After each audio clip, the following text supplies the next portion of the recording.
Semakin maju teknologi, semakin besar pula resiko yang akan dihadapi oleh para penggunanya, terutama para pengguna yang kurang paham tentang apa aja resikonya.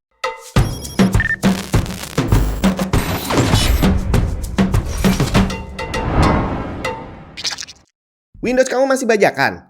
Ganti original, malulah. Karena sekarang kamu udah bisa beli lisensi Windows original pakai GoPay dan OVO di cdkeysales.com.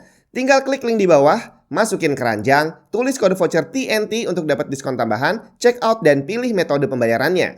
Kalau udah selesai, kamu akan dapat license key Windows original yang bisa langsung dipakai untuk mengaktifasi Windows kamu. Bukan cuma Windows, di cdkeysales.com kamu juga bisa beli software dan game original.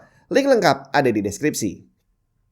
Halo semua, Jun di mana? Akhir-akhir ini kita sering banget denger istilah-istilah seperti pencurian data pribadi, cyber security, terus data privacy dan sejenisnya. Sering banget mondar-mandir di berita gitu ya. Dan ada banyak sekali berita tentang rekening habis gitu ya, gara-gara diambil orang, dan itu juga akibat dari pencurian data pribadi. Nah, tapi kira-kira dampaknya apa aja sih? Apakah melulu selalu rekening yang habis atau ternyata ada dampak lain yang kita nggak sadar? Kalau kita bicara tentang masalah pencurian data pribadi dan orang-orang yang ada di luar negeri, di negara-negara maju gitu ya, itu di sana mereka benar-benar concern dengan masalah ini. Bahkan beberapa kali saya lihat berita gitu ya, ada perusahaan-perusahaan online yang seperti Facebook, terus Google, terus Apple, ada lagi perusahaan-perusahaan lain seperti bank dan sejenisnya yang ketahuan menjual atau nge-share data pribadi penggunanya ke pihak ketiga. Dan akhirnya para usernya ini nggak terima.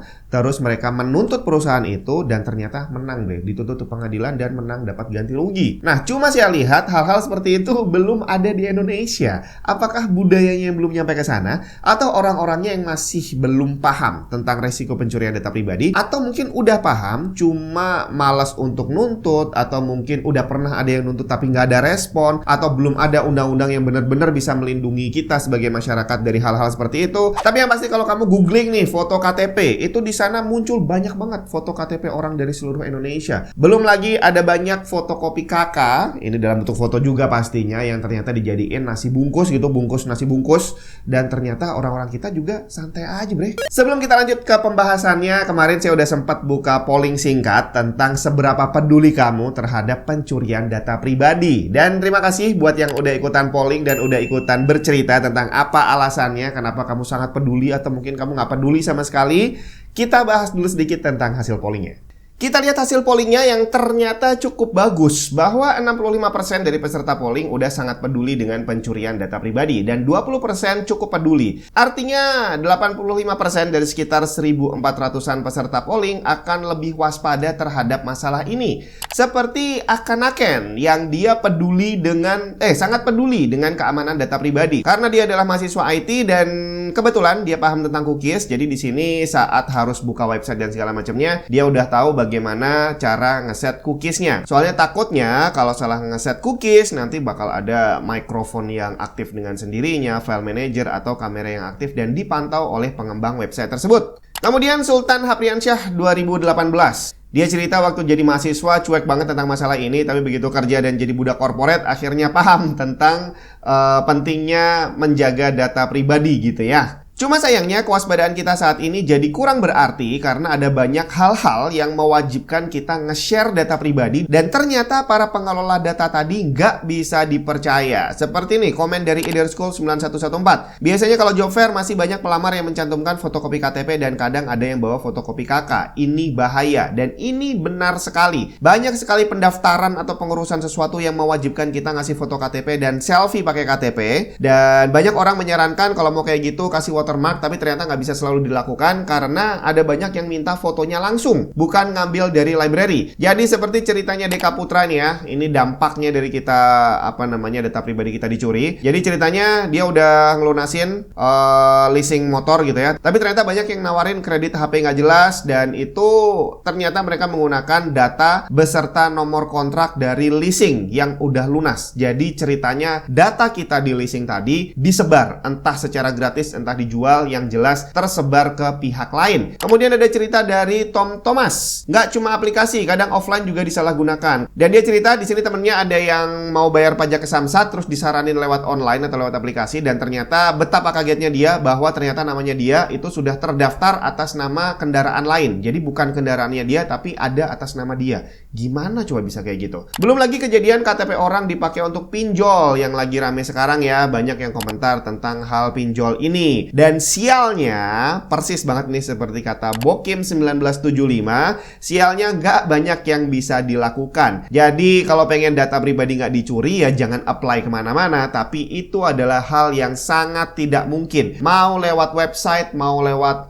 offline apapun itu, masih banyak yang meminta kita nge-share KTP dan juga selfie bareng KTP. Dan ternyata orang-orang yang minta ini tadi tidak bisa dipercaya.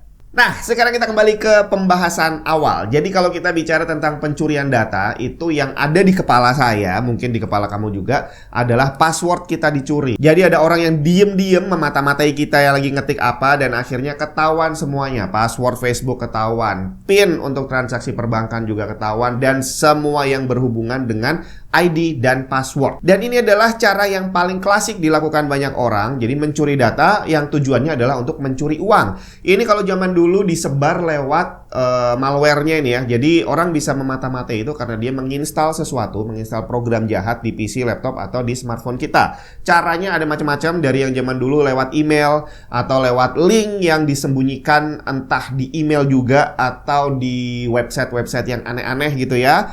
Terus sekarang berkembang lagi lewat WhatsApp. Jadi kita dapat pesan WhatsApp seolah-olah dari seseorang yang penting gitu ya. Terus kita ngeklik sesuatu di situ dan tiba-tiba udah langsung entah HP-nya hang, entah apa yang terjadi. Kalau teman saya kemarin itu tiba-tiba dalam waktu hanya beberapa menit sejak dia salah ngeklik itu, tabungannya langsung habis. Dan ini korbannya udah banyak sekali di seluruh Indonesia. Cuma kalau kita bicara model pencurian data yang seperti ini gampang ketahuan, dan kalau kita proses, kita lapor ke polisi gitu ya, kemungkinan untuk diprosesnya juga gede karena memang ini adalah kejahatan, pencurian yang benar-benar ada barangnya, duitnya hilang gitu ya. Tapi ada pencurian data pribadi dalam bentuk lain yang tujuannya adalah bukan untuk mencuri uang kita, bukan merugikan kita user secara finansial, tapi tugasnya adalah memata-matai, di mana ujung-ujungnya sih nanti akan membawa keuntungan finansial untuk mereka. Jadi salah satunya adalah memata-matai bagaimana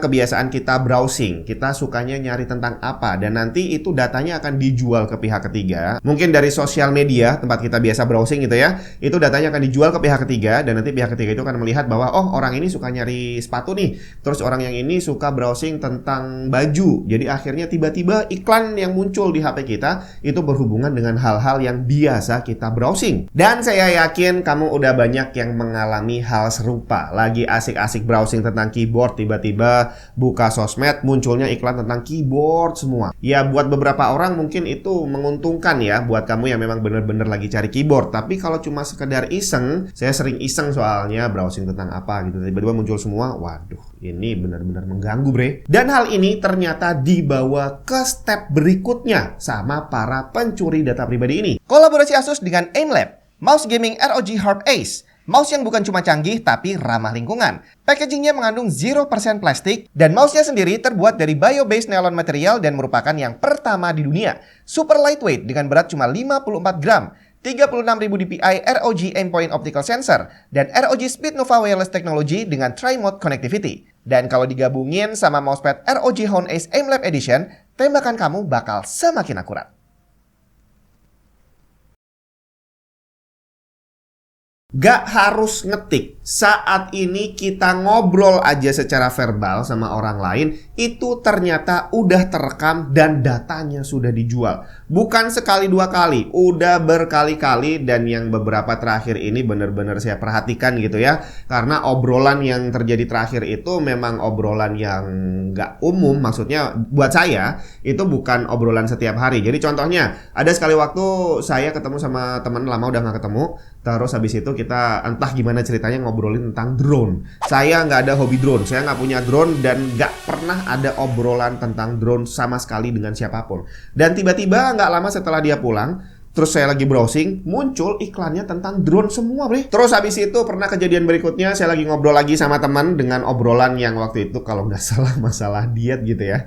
Jadi perut udah pada mulai buncit, terus akhirnya semua ngobrolin tentang diet, tentang olahraga dan segala macam. Dari yang sebelumnya nggak pernah ngobrolin tentang itu. Nah, ternyata nggak lama setelah obrolan itu selesai, saya buka HP, yang muncul itu adalah iklan tentang obat diet lah, terus tentang cara olahraga, cara diet yang benar dan segala macam. Ini apaan coba?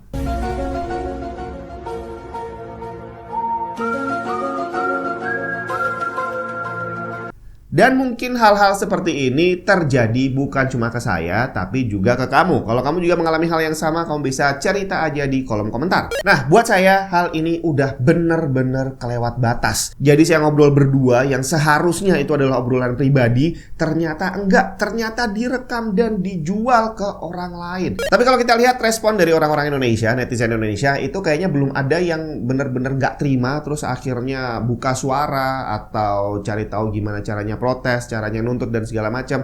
Kayaknya semua masih adem-adem aja. Tapi coba kamu bayangin, di saat kita ngobrol hanya berdua dan ternyata udah direkam sama dia, berarti orang-orang ini dia punya akses untuk mengontrol device kita, mengontrol smartphone kita, bahwa dia bisa mengaktifkan mikrofon tanpa seizin kita, atau mungkin kita ngizinin tanpa kita sadar, entahlah, tapi yang pasti dia bisa mengontrol mikrofon. Jadi tidak ada alasan dia tidak bisa mengontrol hal yang lain. Kamera misalkan. Kamera bisa di HP, bisa di laptop, webcam, bisa di PC. Tapi apa iya hal itu mungkin terjadi? Ya kalau sekarang kita bukan bicara tentang mungkin atau nggak mungkin lagi, tapi udah sampai ke tahap apakah kita sudah menjadi korbannya atau belum. Karena hal-hal seperti tadi, memata-matai lewat mikrofon dan juga kamera, udah terjadi dari sejak lama. Kalau nggak percaya, kamu bisa coba tonton kisahnya Edward Snowden. Silahkan browsing, filmnya ada 2 kalau nggak salah, silahkan ditonton semua. Pencurian data pribadi, ini memang terlihat sepele, tapi buat orang-orang dari negara maju tadi, itu dianggap sebagai hal yang besar. Jadi kalau kamu pernah dengar istilah tentang first world problem, third world problem, itu artinya adalah kalau kamu ada di negara maju, di mana secara kemakmuran warganya sudah terjamin gitu ya, untuk bertahan hidup udah nggak perlu pusing, untuk kesehatan nggak perlu pusing, itu akhirnya orang-orangnya akan ngurusin masalah-masalah yang nggak penting gitu ya, yang buat kita, ini apaan sih lu demo tentang kayak gitu.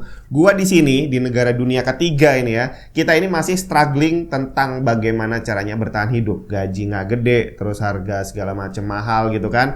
Dan akhirnya untuk masalah-masalah yang tidak terlalu berpengaruh terhadap kelangsungan hidup kita, ya bakal kita cuekin. Termasuk salah satunya adalah tentang pencurian data pribadi ini. Gak terlalu penting di Indonesia karena kita sedang sibuk untuk bisa bertahan hidup. Jadi jangankan history browsing atau history kita ngobrol sama teman tadi, KTP kita jelas-jelas disebar lewat Google aja, kita nggak peduli. Bahkan waktu kemarin ada berita tentang hacker yang membocorkan data pribadi user ke orang lain, dijual di dark web nggak laku dan akhirnya disebar begitu aja. Ya kita masih tetap nggak peduli karena ya udah ambil aja, gue nggak peduli karena gue lagi sibuk kerja. Padahal tahukah kamu bahwa data-data pribadi yang disebar entah dengan cara dijual atau di-share itu membawa keuntungan finansial yang nggak sedikit untuk perusahaan-perusahaan gede seperti Facebook, Google, Apple dan sejenisnya. Dan di luar negeri hal-hal ini udah sering membuat perusahaan-perusahaan tadi terjerat kasus hukum karena mendapatkan class action, dituntut rame-rame sama banyak penggunanya. Satu contoh, baru-baru ini Facebook akhirnya dinyatakan bersalah, kemudian dia harus membayar ganti rugi senilai 725